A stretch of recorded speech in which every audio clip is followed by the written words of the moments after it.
Welcome to a special episode of the Programmatic Dashes podcast. Why is it special? Is because I have not only the incomparable Chelsey Walsh on the podcast right now, but we have a special episode for you guys because it's a short version of what you should know about media planning. We have a really cool workshop coming on, and Chelsey and I are going to give you like the pre-game of what's going to happen. But before we start talking media planning strategy, the do's and don'ts, like allocating budget, what not to do and do, Chelsey, welcome to our podcast. How are you doing today? I am doing so well. You teed me up, I feel like, in the best way. Incomparable is such a huge word. I feel like now I'm going to definitely have to meet the bar limits No if you said pressure. incomparable. I'm doing well. I'm happy to be here. Really excited to be a part of it, and I can't wait until workshop day.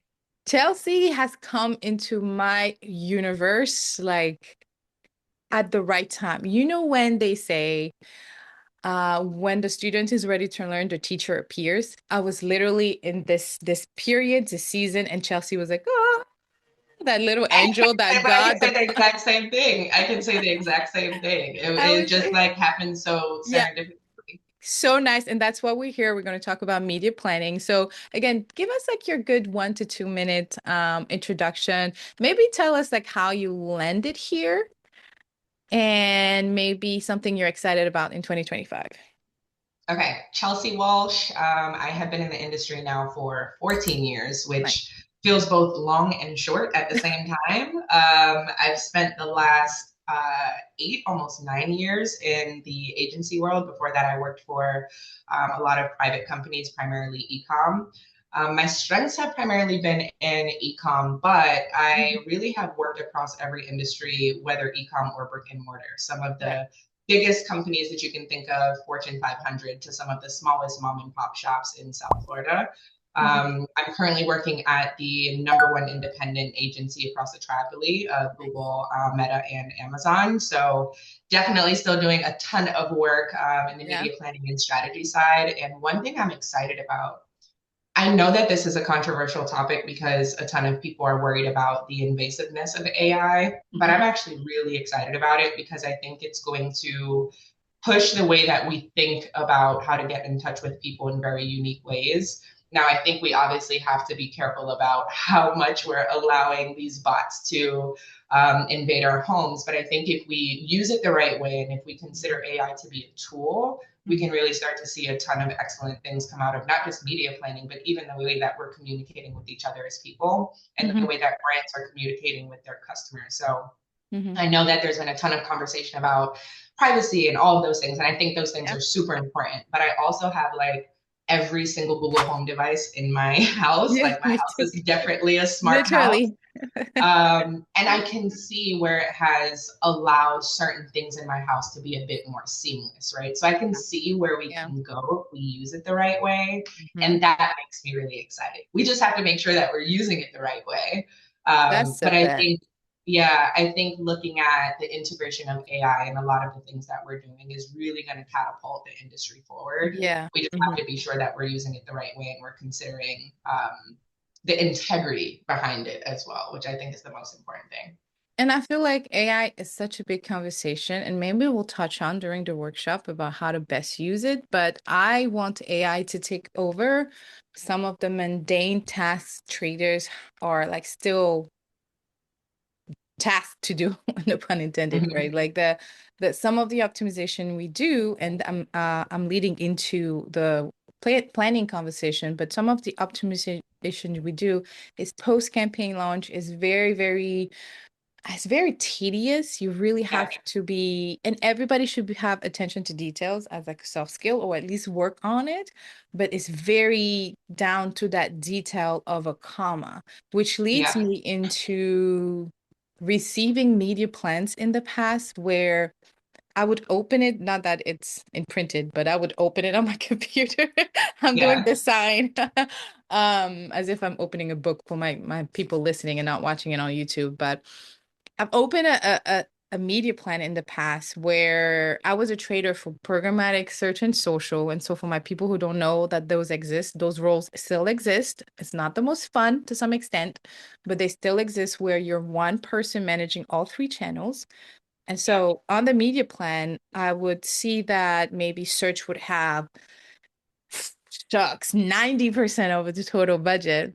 Social would have a good 9%, and then programmatic would have what percent? Which in some cases, honestly, I don't think it's a fact, but like in some cases, maybe it would have worked for other brands. For the particular brands, it was small, Yeah. like regional brand. And so some knew of this brand, but others definitely needed to know about this brand. So awareness needed to have a good chunk of the budget. But like I said, it had like maybe 1 or 2%, and everything was Mhm. in search and then social. And so can you please, first of all, like give us your definition of like media planning done right? And then talk to me through like one of the worst case scenario. Like, I don't know if like a mistake in a media plan is the right way to ask, but like, what can you tell us that don't do this if you have the Yeah. choice? Can I just tell you that I love this topic Yeah. because one of the recurring conversations, there are two recurring conversations that I think have happened in my career year after year after year, Mm-hmm. is the awareness versus consideration importance, Ooh. and then the actual measurement behind it, which I Mm-hmm. think is truly the root of media planning True. overall. Mm-hmm.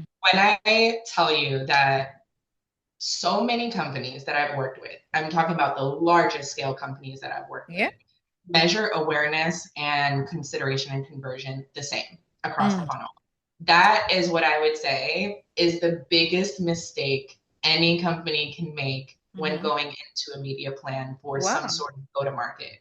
Mm-hmm. Here's the reason why: your awareness media is not going to drive conversions, at least in the immediate, right? That is not the Yeah. purpose of those Yeah, tactics. you go. That's The not the purpose goal. of those tactics is to drive reach, is to be able to increase your overall awareness of the brand, to also then drive those people down funnel to be able to ultimately drive new customer acquisition. Mm-hmm. What I've seen a lot of companies do is say, okay, using your example, right? They'll Mm-hmm. say, okay, well, we need to put 90% of the budget into conversion because Yeah. that's what drives revenue. And I understand we all Mm-hmm. have a bottom line that we need to hit, right?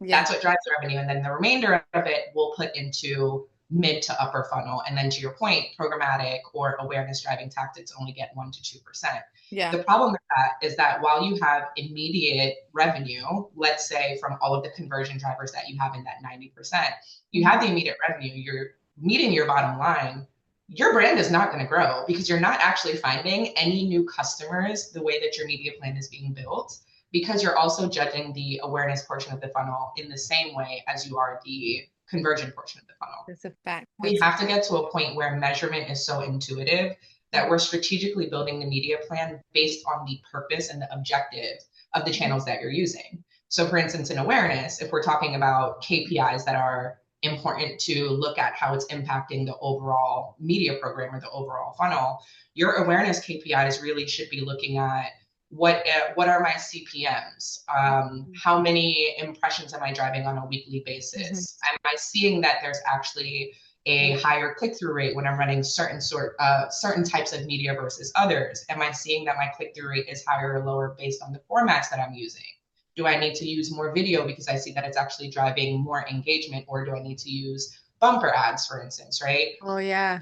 None of the KPIs associated with the awareness portion of the funnel need to be conversion, need to be ROAS, none of that. I have heard so many companies say, well, we need to apply ROAS to our awareness driving tactics because ultimately it needs to drive revenue. And I can understand that from the Right. overall program. If I Right. am a But is it, yeah. CFO and I'm looking at my finances, of course I want to know what my returns are. Mm-hmm. But the smartest thing to do, I would say, is actually applying a proxy to the awareness driving campaigns to be able to at least have a barometer of what it could do down funnel. So basically, you would say, okay, if I know that this specific YouTube campaign is going to drive 1 million impressions, and I know that I generally have a 5% click through rate from those million Yeah. impressions. How Yeah. many sessions does that drive me based on my average conversion rate? Assuming now this person have gone down funnel to make a purchase, Mm-hmm. what is then my projected revenue? Assuming that the conversion rate would hold from those awareness driving tactics. Wow. Once you get to a point where you can truly start to measure each portion of the funnel appropriately based on the KPIs that you should assign to the portion of the funnel, that's when your media plan really gets smart, because now Right. you're looking at it from the purpose and the objective of what those Mhm. channels are doing Right. versus what I see a lot of brands do incorrectly up front is just applying revenue or ROAS Yeah. KPIs across the entirety of the funnel. Yeah. And that's just not the smartest way to look at it, because what ends up happening is exactly the example that you said. Now, of course, awareness is only going to get 2% because awareness is not going to drive the same level of conversion as a Google search ad, right? Right, right, right, So right. you really have to have great measurement from the very beginning, and a almost like a proxy of KPIs that you're going to use for the upper funnel, at least to start, Hmm. to be able to judge what that ultimate down traffic, down funnel, new customer acquisition traffic is going to be able to drive to contribute to the bottom line. Wow. I know that's not the easiest if you don't have like the Yeah. best measurement framework in place, which is why we always try to start with measurement with any Okay. client. Make sure that their measurement is set up correctly and that we're judging each channel based on the appropriate KPIs. And it's not just like, Wow. here's a blanket KPI for the business. And then that's when you can start to really look at each channel intuitively based on how they perform, based on the historical data that you have, to Yeah. build a plan that comes together based on data and not just here's a blanket KPI for the business that we're going to apply to the entire meeting. Wow. Can you just clarify a little bit about what you mean by using it as a proxy or using a proxy to in terms of measurement? Yeah, great question. So essentially, a proxy is basically a measurement indicator of what the KPI would be if you had to apply a KPI to the awareness portion of the funnel. So, Mm, for instance, if we're talking about YouTube, right, and I only yeah. use YouTube because that's one of the most common awareness drivers that brands use. If Okay. we're talking about YouTube and we're not using YouTube as a conversion driver, let's say we're not doing video for action campaigns or we're Hmm. not doing demand gen, we're only using it for awareness. Essentially what we do is if we wanted to see the contribution that YouTube had to down funnel revenue, we'd Hmm. apply a proxy value to say, on average, knowing that when a customer comes in from a YouTube campaign, Yeah. from a YouTube ad, Hmm. clicks through to the website and then converts, we Mm, know that this person is usually valued at hmm. X. That could be 1.5 ROAS, let's just Right. say. Now that obviously becomes much more intuitive and trackable when you've done like an MMM to be able to look at the true value of YouTube. But before you get to an MMM, you still have to try to look at what is the overall contribution from that specific touch point to the down funnel purchase. Hmm. And that's when you would apply some sort of proxy to be able to measure what it could be if you were using it as a revenue driver. I would Dang. also Okay. say GA4 has gotten like super intuitive at being able to Yeah. manage like path to site, path to conversion from multiple touch points as long as they're trackable through Right. Google. And that can sometimes apply what I would consider to be proxies from GA4, like data driven attribution of what that specific channel Hmm. would be attributing to the ultimate revenue. But it's just a way to be able to say, if we had to say that this was contributing to your ultimate bottom line, Hmm. this is what the projected revenue would be from that. This is the proxy that we're using to assume that this is the amount of revenue that it would drive. Damn. Okay. So I almost never, no, straight up, I never understood the how how connected measurement and planning was until Mm-hmm. I knew it was important. I knew both were very Yeah. important. Don't get me wrong, right? You threw MMM in the mix, like no, that's for media mix modeling for whoever is hasn't followed. And that's okay if you haven't, because that's why we need this workshop and like adopt that, Chelsey is going to help me lead. She's going to come and teach about media planning and strategy, but also like it'll be very much about allocation and budget, but like the whole measurement thing is something that just like I was like, wow, that makes so much sense. Like it is super important, but I never understood it that way. And that is why it's so important to join us. Like it's Thursday, March 27. It's going to be noon Eastern Standard Time. It's like a lunch and learn vibe. So bring your lunch, bring your friends. For all my friends that are in Singapore and Australia that want to join, but might be in the middle of the night for y'all. It will be Bring recorded. your dinner. Yeah, bring dinner or your midnight snacks. I don't know which one, but at least it'll be recorded for you. And as always, if you join the sign up, you'll be added into the email list right away. You'll have information about our sponsors and about Chelsey and how to continue connecting with her after the workshop. But I wanted you to maybe talk real quick about two soft skills in terms of because like let me take a step back. Like what you just pour, I feel like we need to deconstruct Mm, sentence by sentence. That's how much gem you said, like how much knowledge and wisdom you just poured into the people. I don't even know if they understood half of it yet, but at least they have the podcast to go back to. But like, I want to maybe wrap it up because this is pre-game. Maybe end with two soft skills that could help any planner. Like, oh, I didn't know that this skill was implemented this way as a planner. More to talk about like their role, their like the description of what they should do. Because like yeah, planners do a whole lot more than just looking at the Excel and filling in the formula that that nets out CPM per impression and things like that, right? So talk to us about maybe two soft skills that yeah. they should look out for if you're trying to hire a planner, if you're trying to become a planner, or if you are a trader trying to understand a planner, those type of things. Yeah. Firstly, you really hype me up, Ellen, with the gems. I feel like you just hype me up all the time. No, I really I appreciate was like this the whole time, like, damn, that. I should be taking And notes. your comment on, people might not even understand what I'm saying yet. I Mhm. promise you will on March 27th. We will go Yeah, from like the very for sure. basic definitions through to the For sure. most, full of media planning. Hmm. Two soft skills that I would say are super important when it comes to looking for the right media planners. The first I would say is proactivity. Mm. Someone who you can tell has the grit and desire to want to learn. Like Wow. this is a very self applying role where you have to be the person that wants to know more. You have to be the person that wants to understand the industry. You have to be the person that is doing all of the Google trainings on your own, even outside of your job. I think that's a great soft skill for any person to have because then you also know that they come to the table with knowledge that you probably didn't even know they had Yeah. because they went out themselves and Hmm. applied themselves to be able to learn that. Hmm. The second that I would say, and this might be controversial to some, but I think is so important, are challengers. Mm. Because you need, especially when you're in an environment where things are moving so quickly and you have goals to hit, and your manager's like, we need to get this done right now, and we need to get this out the door. A lot of times, what ends up happening is in that rush, it creates groupthink because everyone's just trying to get everything done and everyone's trying to get everything done based on the process that they heard is the right way. Hmm. The right way doesn't always have to be the right way right now. And you need the challengers that are able to say, hey, based on this media plan, we're only putting 2% into awareness.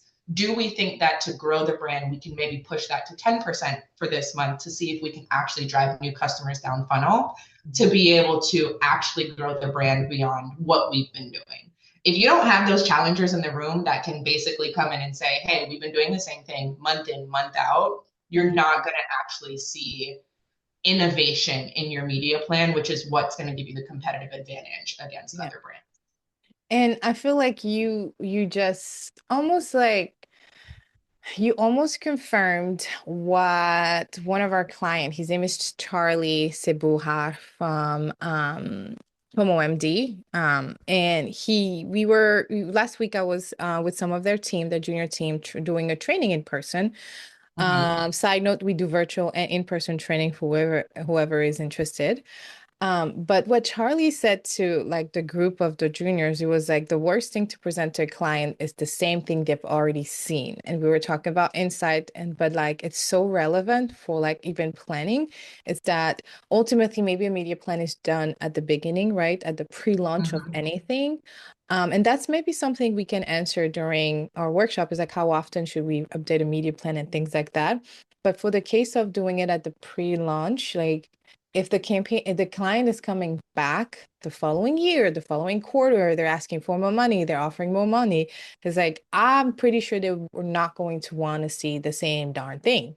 And Yeah, so and there are cases where you're always going to have some level of consistency. So don't mistake the prospecting, retargeting, awareness, retention, loyalty type of, that's not what I'm talking about. I'm talking about yeah, like if the same thing is happening and you're not extending and but and presenting it to a client something new, the new yeah, I think it's eventually it can and look bad on us like we're not expert enough, we're not challenger enough, and so yeah, that starts within the team is like pushing to ask the why, pushing to say, well, wait a minute, no, that does not make sense for me, but based on what I'm seeing, should we expand here, should we test here and there, Like all of those things can come across. And also, I always believe that it's not what you say and how we say it is like the Yeah. oldest trick in the game. Like your mama probably told you this, your grandmama probably told you this. Like, don't talk to me this way. I know I was wrong, but I'm the adult. Yeah. You gotta watch how you talk to me. But at the same time, it's like what you're saying is important. Does not Mhm. matter your status, your level, your expertise. It is very important. But for anyone in this game, like everybody can be sensitive at times. So you just have to approach it the way that they will receive it. Yeah. And that's a beautiful skill. That's a beautiful communication-based skill.